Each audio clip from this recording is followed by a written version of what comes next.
Hello friends, मैं रोहित त्रिपाठी एक बार फिर से आप सभी का स्वागत करता हूं आपके अपने यूट्यूब परिवार जेवर स्टडी में।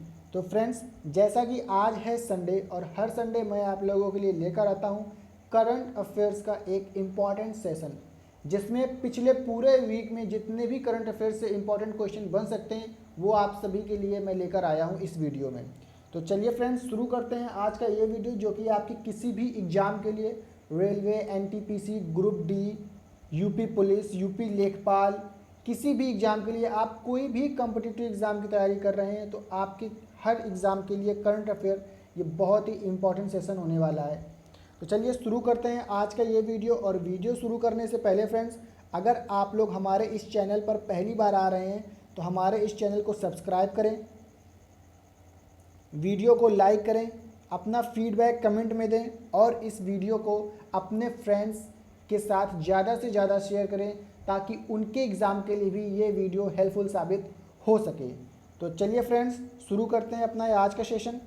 पहला प्रश्न, उत्तर प्रदेश के किस शहर को स्पोर्ट सिटी ऑफ इंडिया के रूप में जाना जाता है?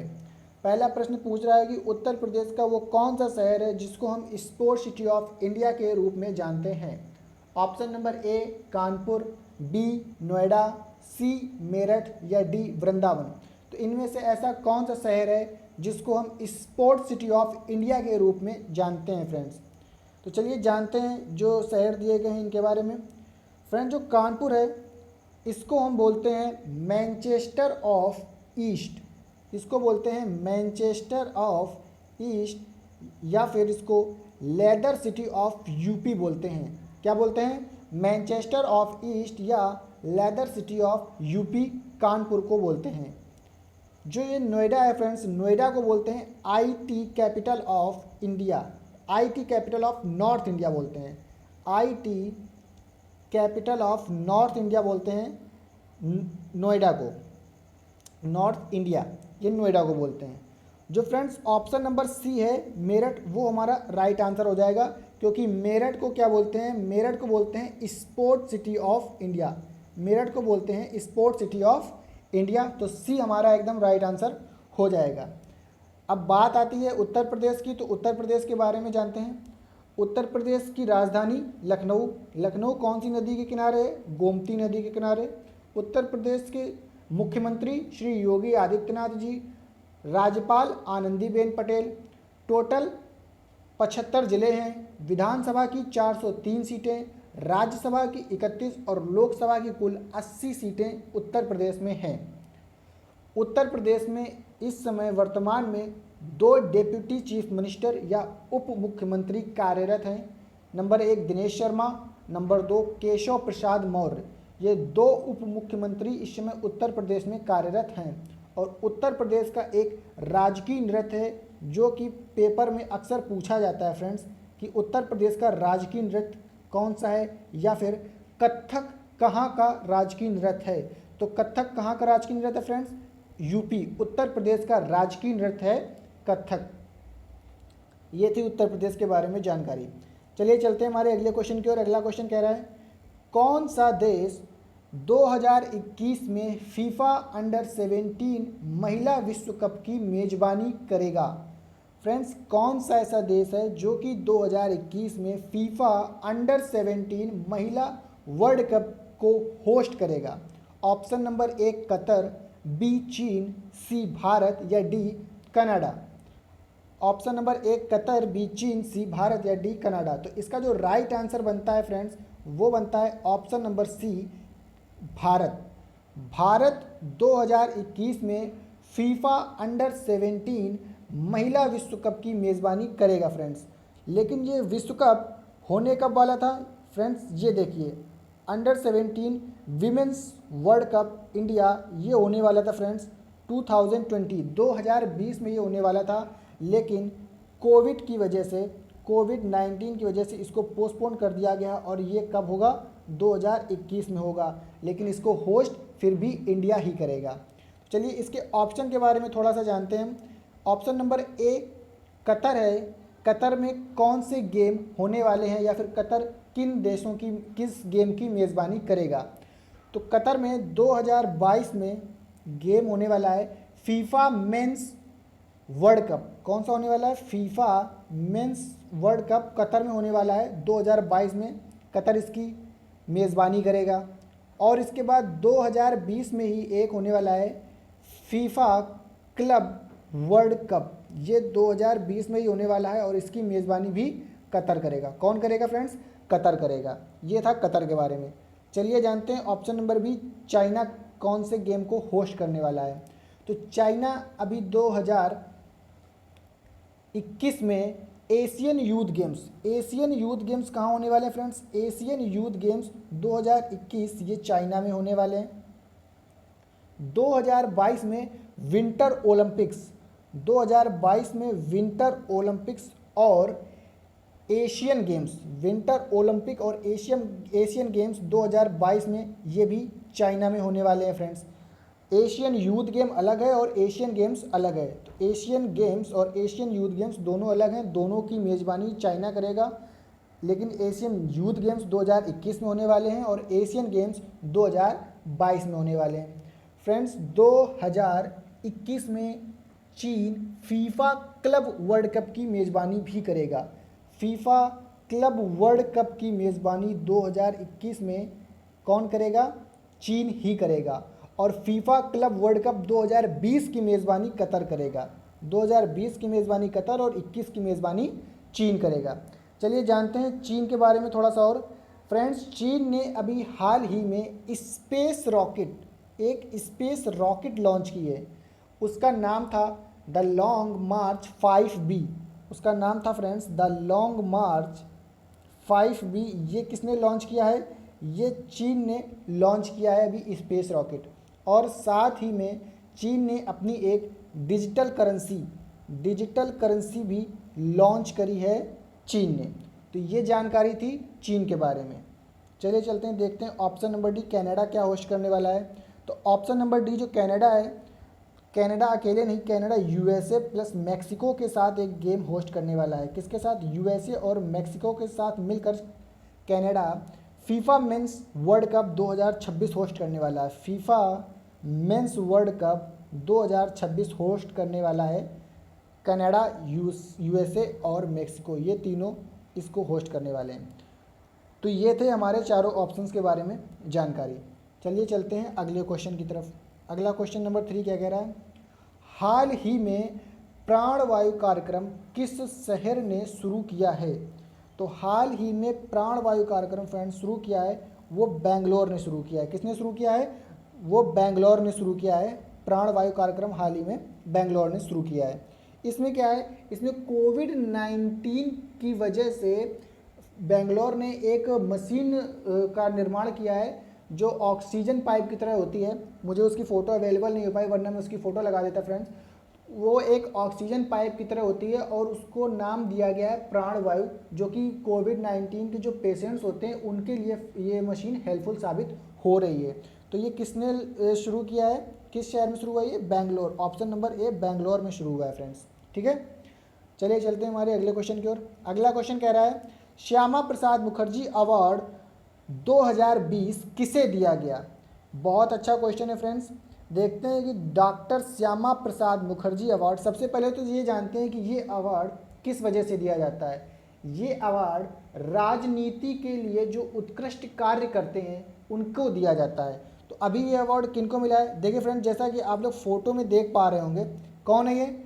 ये फ्रेंड्स हैं असम के मुख्यमंत्री हैं ये सर्बानंद सोनोवाल। कौन है ये? सर्बानंद सोनोवाल। ये सर्बानंद सोनोवाल है और इनको ये अवार्ड मिल रहा है। तो असम के मुख्यमंत्री सर्बानंद सोनोवाल को अभी डॉक्टर श्यामा प्रसाद मुखर्जी 2020 अवार्ड से सम्मानित किया गया है। बात आती है असम की, तो असम की राजधानी दिसपुर। सर्बानंद सोनोवाल यहाँ के चीफ मिनिस्टर हैं। जगदीश मुखी यहाँ के राज्यपाल हैं।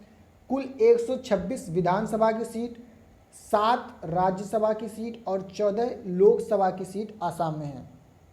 चलिए जानते हैं असम के बारे में जुड़ी हुई और भी कुछ जानकारी। अभी जो रिपब्लिक डे हुआ था, कौन से नंबर का था? 71 नंबर का जो रिपब्लिक डे हुआ था फ्रेंड्स, उसमें असम की झांकी को फर्स्ट प्राइज़ मिला था। फर्स्ट प्राइज़ मिला था असम की झांकी को, उसमें फर्स्ट प्राइज़ मिला था रिपब्लिक डे परेड में। और अभी हाल ही में जनवरी में 10 जनवरी से 22 जनवरी तक 10 से 22 जनवरी तक आसाम में थर्ड खेलो इंडिया यूथ गेम्स हुआ था। कौन सा? थर्ड नंबर का खेलो इंडिया यूथ गेम्स हुआ था। खेलो इंडिया यूथ गेम्स आसाम के गुवाहाटी में। गुवाहाटी आसाम का सबसे बड़ा शहर है, तो आसाम के गुवाहाटी में थर्ड खेलो इंडिया यूथ गेम्स हुआ था 10 से 22 जनवरी 2020 में।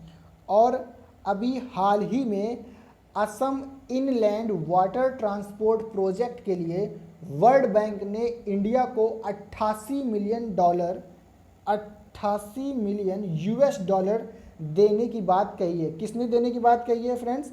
तो वर्ल्ड बैंक ने आसाम में इनलैंड वाटर ट्रांसपोर्ट प्रोजेक्ट के लिए इंडिया को $88 मिलियन देने की बात कही है। तो जिसका राइट आंसर था कि यह अवार्ड किसको मिला था, तो वो था सर्बानंद सोनोवाल। सर्बानंद सोनोवाल को श्यामा प्रसाद मुखर्जी 2020 अवार्ड से सम्मानित किया गया है। चलिए चलते हैं अगले क्वेश्चन की ओर। उम्मीद कर रहे हैं आपको सारा कुछ समझ में आ रहा होगा। अगर आपको समझ में आ रहा हो, अगर सेशन अच्छा लग रहा हो, तो सेशन को प्लीज़ लाइक कर दीजिए और अपने फ्रेंड्स में ज़्यादा से ज़्यादा शेयर कर दीजिए, ताकि उनके एग्ज़ाम के लिए भी ये बहुत हेल्पफुल साबित हो सके। चलिए चलते हैं अगले क्वेश्चन की ओर। अगला क्वेश्चन कह रहा है, पिथौरागढ़ सीमा विवाद किन दो देशों के मध्य है? फ्रेंड्स, पिथौरागढ़ सीमा विवाद क्या है पहले तो ये जानते हैं। पिथौरागढ़ एक जगह है जो कि यूके में है। यूके उत्तराखंड, अपने भारत का एक राज्य है उत्तराखंड, वहाँ पर एक जगह है। तो हाल ही में नेपाल और उत्तराखंड में, किसके? नेपाल और भारत में। ऑप्शन नंबर जो सी है, जो इसका आंसर हो जाएगा वो हो जाएगा ऑप्शन नंबर सी हो जाएगा इसका आंसर, कि ये पिथौरागढ़ सीमा विवाद किसके किसके बीच रहा है? नेपाल और भारत के। तो चलिए इसके बारे में थोड़ा जानते हैं कि नेपाल और भारत के बीच उत्तराखंड राज्य के पिथौरागढ़ क्षेत्र को लेकर सीमा विवाद हुआ। और ये विवाद किस वजह से हुआ फ्रेंड्स? कि पिथौरागढ़ में धारचूला, क्या नाम है? धारचूला को लिपुलेख दर्रे से, लिपुलेख दर्रा हमारा कहाँ पर है? लिपुलेख दर्रा ये उत्तराखंड में है। तो धारचूला को लिपुलेख दर्रा से जोड़ते हुए एक सड़क बनाई गई है फ्रेंड्स, जो कि कैलाश मानसरोवर यात्रियों के लिए है। किन के लिए है? कैलाश मानसरोवर यात्रियों के लिए है। लेकिन भारत ने ये बात स्पष्ट कर दी है कि ये पूरी तरह से भारत में स्थित है, इसने नेपाल में नहीं बनाई है। और ये विवाद इस वजह से हुआ था क्योंकि नेपाल के कुछ जो लीडर्स थे वो बोल रहे थे कि भारत ने जो ये सड़क बनाई है इसमें उसने नेपाल का हिस्सा यूज किया है, तो भारत धीरे से नेपाल की ओर बढ़ रहा है या कब्जा करने की कोशिश कर रहा है। तो भारत ने ये बात स्पष्ट कर दी है कि भारत ने जो ये सड़क बनाई है वो पूरी तरह से कहाँ स्थित है फ्रेंड्स? भारत में ही स्थित है। अब बात आती है नेपाल की, तो जानते हैं नेपाल के बारे में। नेपाल की राजधानी काठमांडू, प्रेसिडेंट विद्या देवी भंडारी, पीएम खाद्गा प्रसाद शर्मा। क्षेत्रफल की दृष्टि से नेपाल दुनिया का 93 नंबर का देश है और जनसंख्या के दृष्टि से नेपाल 49 नंबर का देश है। ये थी जानकारी नेपाल के बारे में। चलिए चलते हैं अगले क्वेश्चन को। फ्रेंड्स, ये है पिथौरागढ़ की जगह, वो क्षेत्र जहाँ पर विवाद हुआ था। जहाँ पर क्या हुआ था? अभी विवाद हुआ था भारत और नेपाल को लेकर कि इन्होंने हमारी सीमा के अंदर आकर सड़क बनाई है और ये शायद हमारे देश की ओर कब्जा करना चाहते हैं। ये नेपाल की सोच थी, लेकिन भारत ने इसको पूरी तरीके से मना कर दिया है। चलिए चलते हैं अगले क्वेश्चन की ओर। अगला क्वेश्चन कह रहा है, किस व्यक्ति को पुलित्जर अवार्ड फीचर फोटोग्राफी के क्षेत्र में दिया गया? फ्रेंड्स, ये पुलित्जर अवार्ड होता है, ये दिया क्यों जाता है और ये किसने शुरू किया था? तो ये जो पुलित्जर अवार्ड है ये शुरू हुआ था फ्रेंड्स, यूएसए ने इसको शुरू किया था 1970 में। 1917 में, कब? 1917 में इसको शुरू किया था यूएसए ने। और ये पत्रकारिता के क्षेत्र में दिया जाता है, पत्रकारिता के क्षेत्र में दिया जाता है। और इस बार पत्रकारिता के क्षेत्र में फीचर्ड फोटोग्राफी के लिए दिया गया। किसके लिए दिया गया फ्रेंड्स? फीचर्ड फोटोग्राफी के लिए दिया गया है। और ये 3 लोगों को दिया गया फ्रेंड, जिनमें से एक तो है मुख्तार खान, ऑप्शन नंबर ए सही हो जाएगा, मुख्तार खान। और एक हैं डार याशीन और एक है फ्रेंड्स चुन्नी आनंद। कौन है फ्रेंड्स? चुन्नी आनंद या चन्नी आनंद, चन्नी आनंद। कई जगह इनका नाम चुन्नी आनंद और कई जगह इनका नाम चन्नी आनंद लिखा मिलेगा। तो 3 लोगों को फीचर फोटोग्राफी के क्षेत्र में पुलित्जर अवार्ड दिया गया है, मुख्तार खान, डार याशीन और चन्नी आनंद। ये शुरू किसने किया था? यूएसए ने शुरू किया था 1917 में इस अवार्ड को देना शुरू किया गया था। होप आप लोगों को समझ में आ गया होगा। चलिए चलते हैं हमारे अगले क्वेश्चन की ओर। अगला क्वेश्चन कह रहा है, ये है फ्रेंड्स पुलित्जर अवार्ड जो कि दिया जाता है फीचर्ड फोटोग्राफी या फिर पत्रकारिता के क्षेत्र में और भी फील्ड्स होती हैं उनसे रिलेटेड जिसको भी ये अवार्ड दिया जाता है। तो ये है हमारा पुलित्जर अवार्ड, इस तरह का एक अवार्ड दिया जाता है। ठीक है, चलिए चलते हैं अगले क्वेश्चन की ओर। अगला क्वेश्चन कह रहा है, हाल ही की रिपोर्ट के अनुसार विश्व आर्थिक मंच के वैश्विक ऊर्जा संक्रमण सूचकांक के अनुसार भारत की रैंक क्या है? विश्व आर्थिक मंच, इसका फुल फॉर्म होता है वर्ल्ड इकोनॉमिक फोरम। ये लिखा है वर्ल्ड इकोनॉमिक फोरम। तो वर्ल्ड इकोनॉमिक फोरम की बात आती है तो सबसे पहले देखते हैं कि वर्ल्ड इकोनॉमिक फोरम की इस्टेब्लिशमेंट या स्थापना कब हुई थी। तो इसकी स्थापना हुई थी 1971, 1971 में इसकी स्थापना हुई थी। और इसका जो हेडक्वार्टर है वो है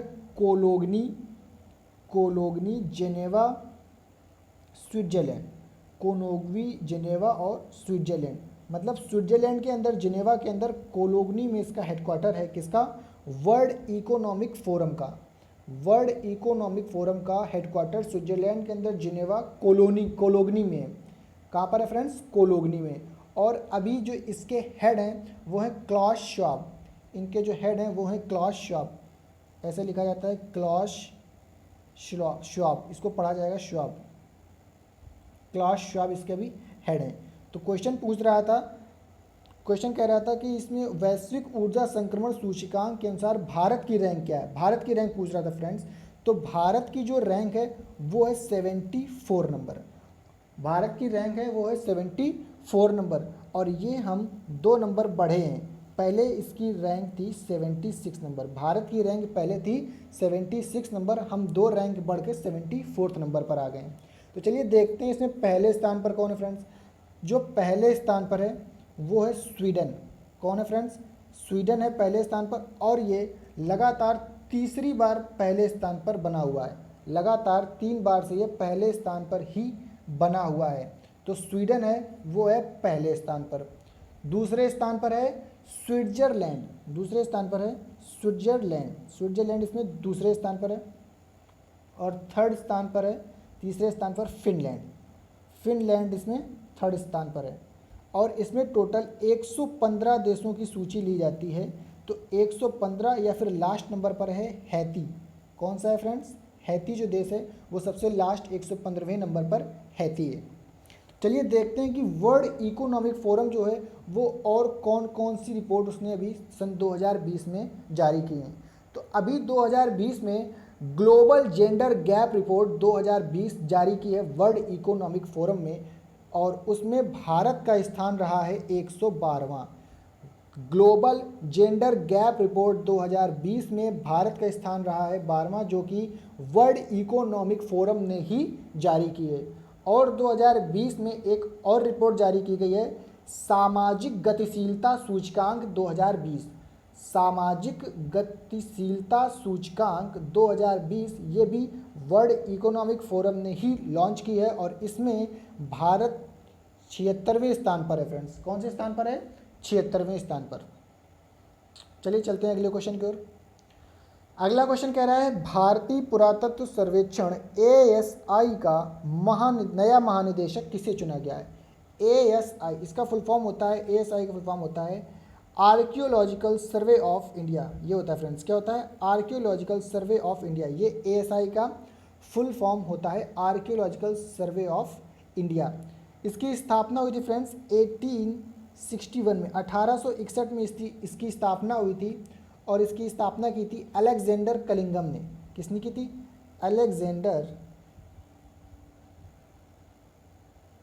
अलेक्जेंडर कलिंगम।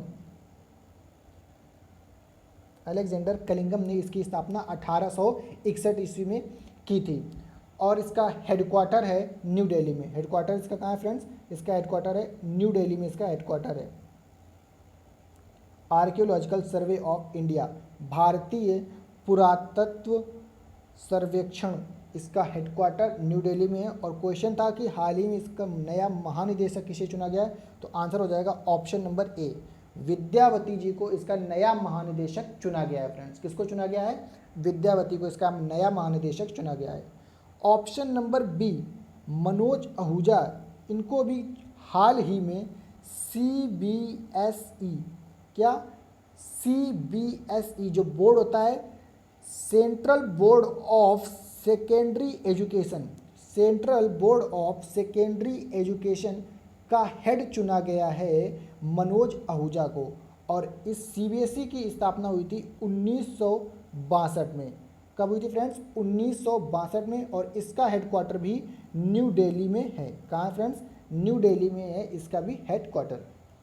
चलिए चलते हैं अगले क्वेश्चन की ओर। फ्रेंड्स अगर सेशन पसंद आ रहा हो तो इसको लाइक करते चलें और ज़्यादा से ज़्यादा इसको शेयर करते चलें। अगला क्वेश्चन है फ्रेंड्स, तेलिया रुमाल को किस राज्य का GI टैग मिला है? तेलिया रुमाल, ये जो राइट में फ़ोटो दिख रही है ये है तेलिया रुमाल। और इसकी खास बात ये है कि इसमें सिर्फ red, white and black colour use किया जाता है। इसमें red, white and black colour use किया जाता है। और ये तेलिया रुमाल कहाँ की है फ्रेंड्स? तेलंगाना की है और इसको GI टैग मिला है। तेलंगाना की तेलिया रुमाल को GI टैग मिला है। और GI का फुल फॉर्म होता है जियोग्राफिकल इंडिकेशन। क्या होता है फ्रेंड्स?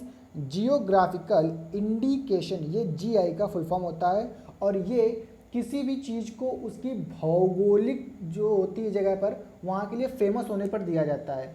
किसी भी चीज़ को उसकी भौगोलिक जगह पर, एक चीज़ के लिए फेमस होने पर दिया जाता है, GI टैग दिया जाता है। तो तेलंगाना की थी ये तेलिया रुमाल। अब आप जो लेफ्ट साइड ये फ़ोटो देख रहे हैं, इसका नाम है सोहराई खोवर पेंटिंग। क्या ये सोहराई खोवर पेंटिंग है। सोहराई खोवर पेंटिंग, सोहराई खोवर पेंटिंग, इसको भी GI टैग मिला है। और ये कहाँ की है? ये है फ्रेंड्स झारखंड की। झारखंड की सोहराई खोवर को अभी GI टैग मिला है। और देखते हैं हाल ही में और अभी किसको GI टैग मिला है। तो हाल ही में फ्रेंड्स मणिपुर के ब्लैक राइस, किसको? मणिपुर के ब्लैक राइस को GI टैग मिला है, काले चावल को। ये फ्रेंड्स अजीब तरीके का चावल होता है, इसको पकने में लगभग 40 से 45 मिनट का समय लगता है। इसको GI टैग दिया गया है, ये मणिपुर का है। और अभी जम्मू कश्मीर के केसर को भी GI टैग मिला है। जम्मू कश्मीर के केसर को भी GI टैग मिला है। जम्मू कश्मीर के केसर को GI टैग मिला है। और गोरखपुर की एक टेरिकोटा, गोरखपुर के टेरिकोटा मिट्टी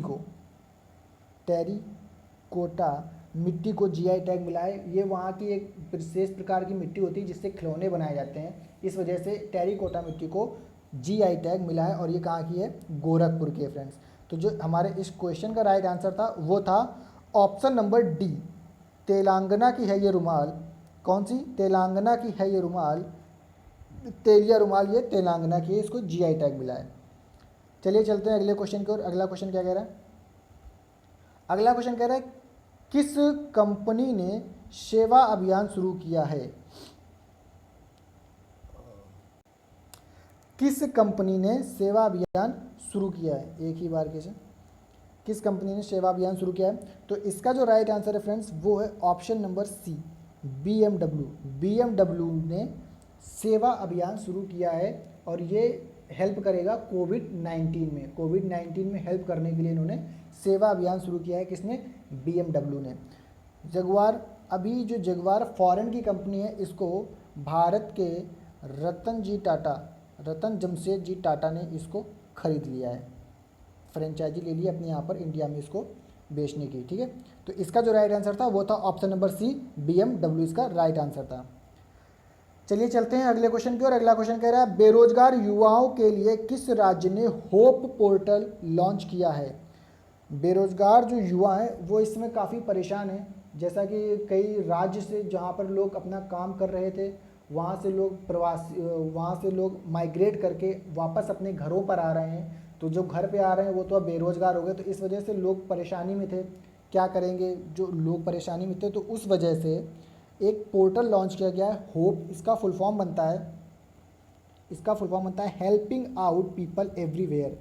कहीं से भी किसी भी की मदद करने के लिए ये होप पोर्टल लॉन्च किया गया है। और ये पोर्टल किसने लॉन्च किया है, तो फ्रेंड्स ये लॉन्च किया है उत्तराखंड की गवर्नमेंट ने। उत्तराखंड की गवर्नमेंट ने होप पोर्टल लॉन्च किया है।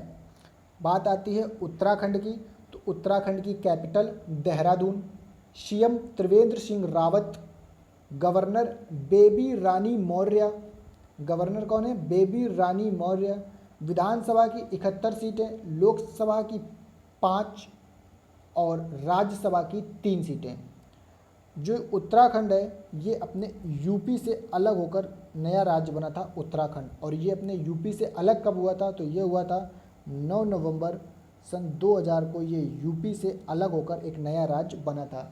इस वजह से नया राज्य बना था क्योंकि वहाँ के लोगों का कहना था कि ये हम पहाड़ी एरिया में रहते हैं, पहाड़ी इलाके में रहते हैं, इस वजह से यहाँ का विकास नहीं हो पा रहा है, हमको अलग राज्य बनाकर दे दीजिए जिससे हम यहाँ का डेवलपमेंट विकास कर सकें। तो 9 नवंबर सन 2000 को जब हमारे देश के प्रधानमंत्री थे श्री अटल बिहारी वाजपेयी जी, तब ये उत्तर प्रदेश उत्तराखंड से विभाजित होकर नया राज्य बना था। चलिए चलते हैं अगले क्वेश्चन की ओर। अगला क्वेश्चन क्या कह रहा है, अगला क्वेश्चन कह रहा है हाल ही में WTO के पद से इस्तीफा दिया है। तो हाल ही में किसने WTO के हेड के पद से, किसके पद से, WTO के हेड थे, हेड के पद से इस्तीफा दिया है। किसने दिया फ्रेंड्स, देखते हैं।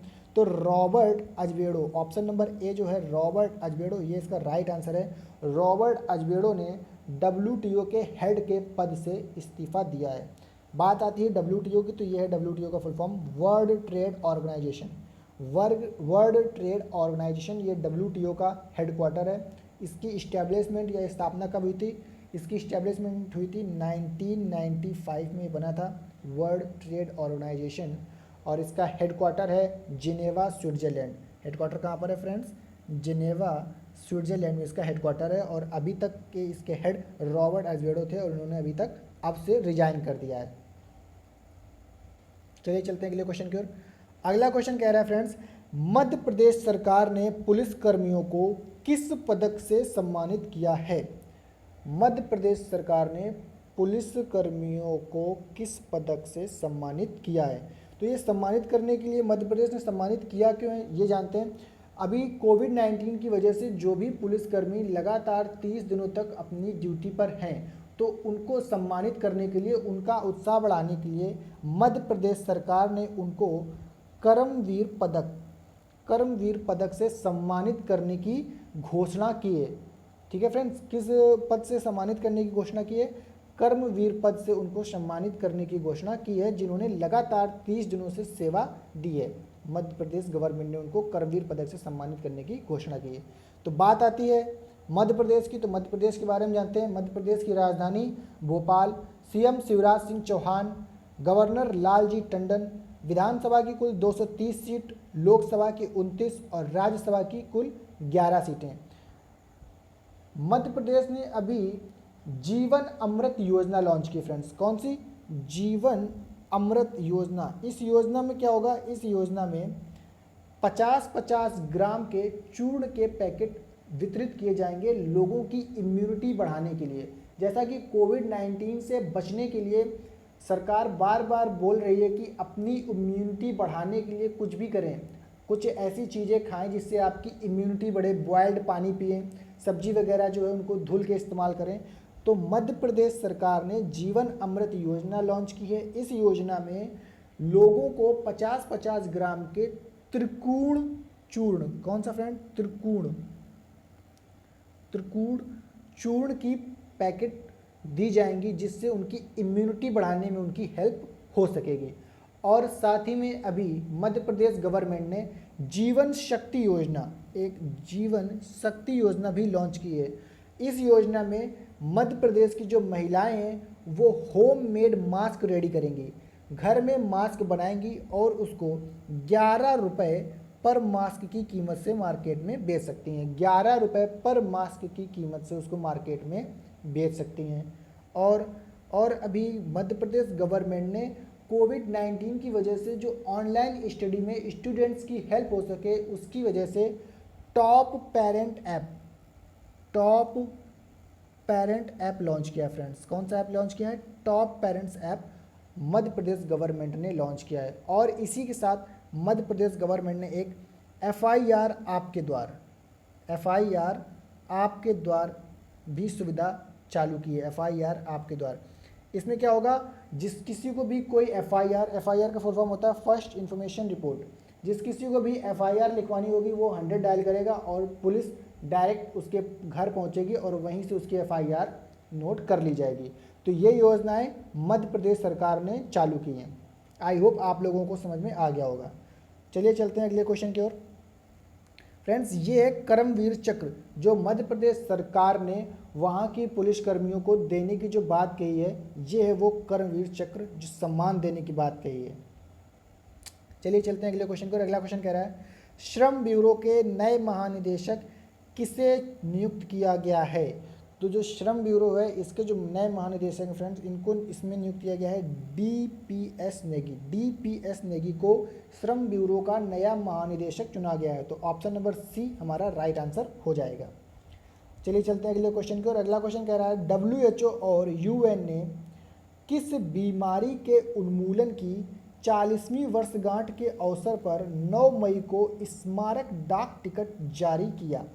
WHO और UN ने किस बीमारी के उन्मूलन का मतलब है खत्म होने पर उसकी 40वीं वर्षगांठ के अवसर पर 9 मई को स्मारक डाक टिकट जारी किया? तो इसका जो राइट आंसर है फ्रेंड वो है ऑप्शन नंबर D, चेचक के उन्मूलन की 40वीं वर्षगांठ पर WHO मतलब वर्ल्ड हेल्थ ऑर्गेनाइजेशन और UN यूनाइटेड नेशन ने एक स्मारक डाक टिकट जारी किया है। ठीक है फ्रेंड्स, किसकी, कौन सी बीमारी के उन्मूलन में? चेचक, इसको क्या बोलते हैं, इसको स्मॉल पॉक्स भी बोलते थे, स्मॉल पॉक्स। तो इस बीमारी को ख़त्म कर दिया है, ये WHO ने कहा है कि हमने इस बीमारी को ख़त्म कर दिया है। तो इसके उन्मूलन की जो 40वीं वर्षगांठ थी उसमें एक स्मारक डाक टिकट जारी किया गया है। ठीक है, तो हमारा राइट आंसर हो जाएगा ऑप्शन नंबर D, चेचक या स्मॉल पॉक्स। चलिए चलते हैं अगले क्वेश्चन की और। अगला क्वेश्चन क्या कह रहा है? अगला क्वेश्चन कह रहा है, भारत ने फरवरी में किस देश के साथ पहली बार संस्कृति समारोह आयोजित किया? भारत ने फरवरी में किस देश के साथ पहली बार संस्कृति समारोह आयोजित किया? तो ये इसका जो राइट आंसर हो जाएगा फ्रेंड वो हो जाएगा ऑप्शन नंबर A, इजराइल। अभी भारत ने फरवरी में इजराइल के साथ पहली बार संस्कृति समारोह आयोजित किया और अभी इजराइल ने ही रविंद्रनाथ टैगोर की 159वें जन्मदिन पर, रविंद्रनाथ टैगोर के 159वें जन्मदिन पर उनको श्रद्धांजलि के रूप में एक अपने यहाँ की एक सड़क का नाम रविंद्रनाथ टैगोर के नाम से रखा है। अपने यहाँ की एक सड़क का नाम रविंद्रनाथ टैगोर के नाम पर रखा है उनके 159वें जन्मदिन पर उनको श्रद्धांजलि देने के तौर पर। किसने? इजराइल ने। और भारत ने फरवरी में इजराइल के साथ पहली बार संस्कृति समारोह आयोजित किया था।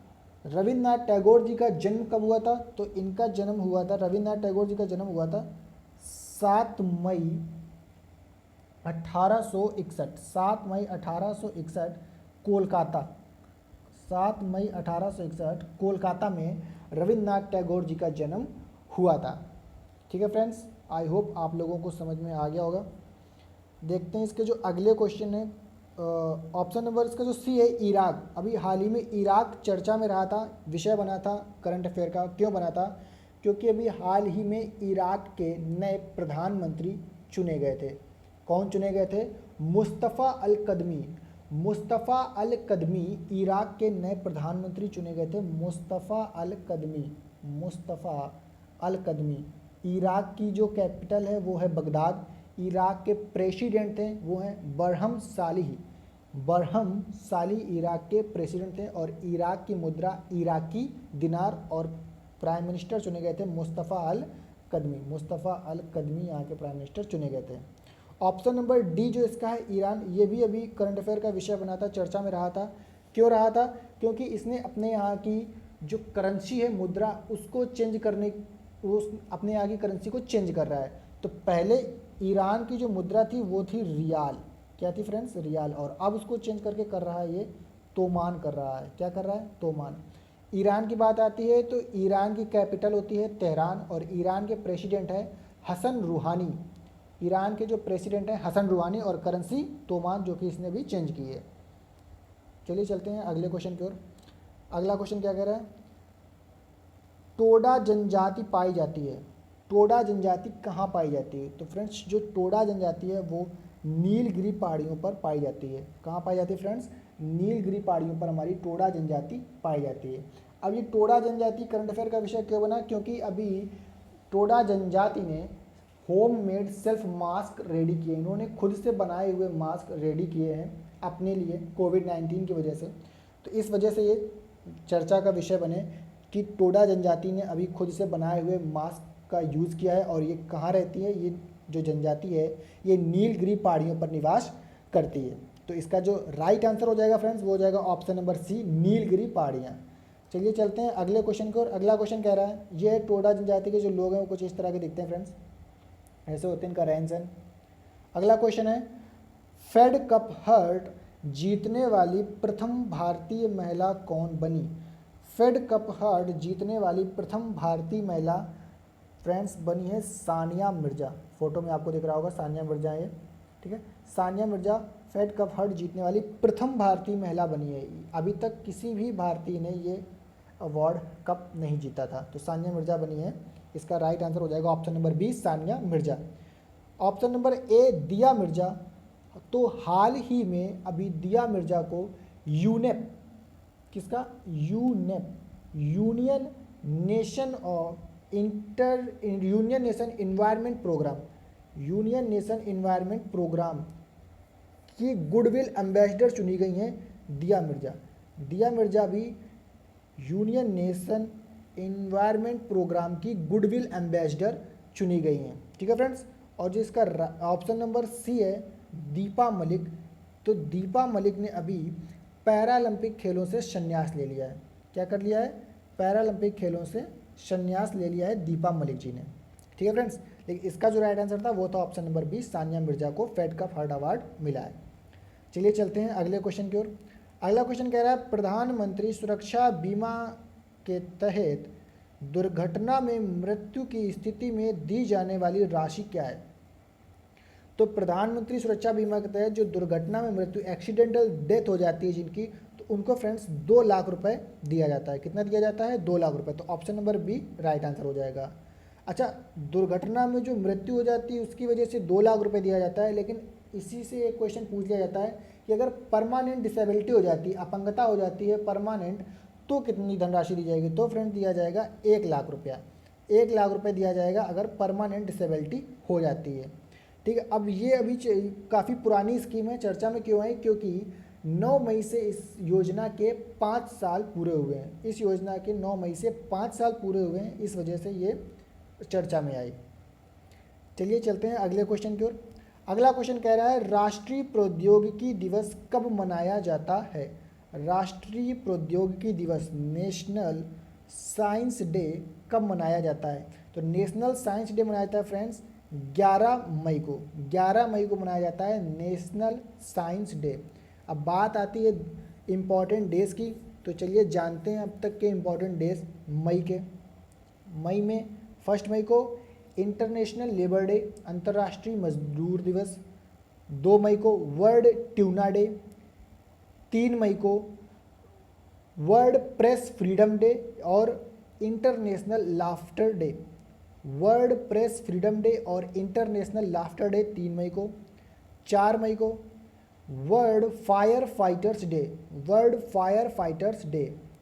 5 मई को वर्ल्ड अस्थमा डे और world hand hygiene day, hand hygiene day, हाथ स्वच्छता दिवस और विश्व अस्थमा दिवस 5 मई को।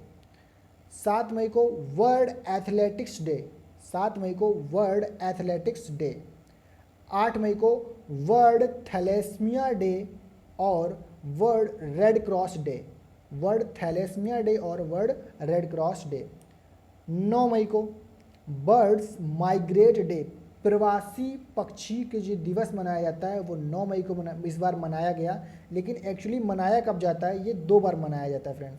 एक तो सेकेंड सैटरडे ऑफ मई और दूसरा सेकेंड सैटरडे ऑफ अक्टूबर को भी मनाया जाता है। तो मई का जो दूसरा शनिवार था वो 9 मई को हुआ था, और अक्टूबर का जो दूसरा शनिवार होने वाला है वो 10 अक्टूबर को होने वाला है फ्रेंड्स। तो 9 मई को प्रवासी पक्षी दिवस मनाया गया था। 11 मई को नेशनल साइंस डे, राष्ट्रीय प्रौद्योगिकी दिवस, जो कि हमारा प्रश्न था। 12 मई को इंटरनेशनल नर्स डे मनाया गया था फ्रेंड्स। क्या मनाया गया था? 12 मई को इंटरनेशनल नर्स डे मनाया गया था 12 मई को। और WHO ने सन 2020 को international year of nurse and midwives, international years of nurse and midwives के नाम से इसको घोषित किया है। किसने? WHO ने। तो ये कुछ इंपॉर्टेंट डेज थे फ्रेंड्स। हमारे किसी भी क्वेश्चन में अगर कोई इंपॉर्टेंट डेज से क्वेश्चन आता है तो वहाँ तक के सारे इंपॉर्टेंट डेज हम देख लेते हैं, इससे हमारा रिवीजन भी हो जाता है। अगर आपको ये पहले से आते हैं तो आप उसको हमारे साथ रिपीट कीजिए। अगर आप रिपीट करते हैं तो आपको अच्छे से याद हो जाएंगे, और रिपीट करने के साथ अगर आप उसको एक बार लिख लेते हैं तो आप उसको फिर कभी नहीं भूलते। तो फ्रेंड्स, ये था हमारा आज का करंट अफेयर का सेशन, जिसमें पिछले वीक के सारे इंपॉर्टेंट क्वेश्चन हम आपके लिए लेकर आए थे। तो फ्रेंड्स, हमारा ये सेशन आपको कैसा लगा प्लीज़ कमेंट करके बताइए। वीडियो को लाइक कर दीजिए और अपने फ्रेंड्स के साथ ज़्यादा से ज़्यादा शेयर करें, ताकि उनके एग्ज़ाम के लिए भी ये वीडियो हेल्पफुल साबित हो सके। और अब तक अगर आपने हमारा ये जेवर स्टडी यूट्यूब चैनल सब्सक्राइब नहीं किया है तो इसको प्लीज़ सब्सक्राइब कर दे फ्रेंड्स। चलिए मिलते हैं आपसे अगले वीडियो में, तब तक के लिए गुड बाय।